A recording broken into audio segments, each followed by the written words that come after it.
Media సోదరులకు నా హృదయపూర్వక ధన్యవాదాలు. ఈ నెల 17వ తేదీన రషీద్ అనే పర్సన్ను హత్య జరిగిందని జగన్మోహన్ రెడ్డి గారు నిన్న వినుకొండకు బయలుదేరడం జరిగింది. అంటే నిన్న మాత్రమే ఈ విధంగా జరిగిందా? మీ ప్రభుత్వంలో అదే ప్రకాశం జిల్లాలో అనేకములు నీళ్లు అడిగిన దానికి మాత్రం హత్య చేశారు. అనంతబాబు సుబ్రహ్మణ్యం డోర్ డెలివరీ చేశారు. తర్వాత సుధాకర్ బాబు మాస్క్ శానిటైజర్ అడిగిన దానికి హత్య చేశారు. కేవలం ఇవి మాత్రమే మీకు ఈ ఒక్కటి మాత్రం కనపడిందా మీ ప్రభుత్వంలో?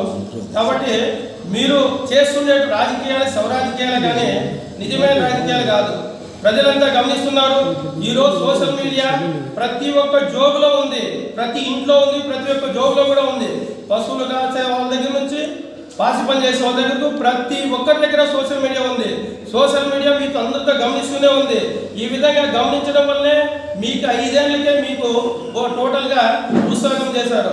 రాబోయే కాలంలో కూడా మీ పార్టీకి ఎట్టి పరిస్థితుల్లో నామరూపాలు కూడా ఉండవని చెప్పి మేము తెలుగుదేశం పార్టీ తరఫున తెలియజేస్తున్నాం. అదేవిధంగా మీరు రాష్ట్రపతి పాలన పెట్టారంటారు. మీ ప్రభుత్వంలో యాక్చువల్గా 45 రోజుల్లో 36 హత్యలు జరిగినాయన్నారు.